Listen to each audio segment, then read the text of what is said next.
はい、たけのこでーす。どうも。今日朝取れたばっかりなんですよ、たけのこ。見てみましょうね。頑張って。ね、しまいま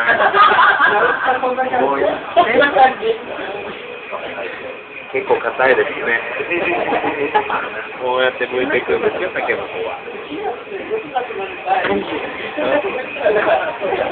わかんない。ちょっと今度練り上げてください。ごめんなさい。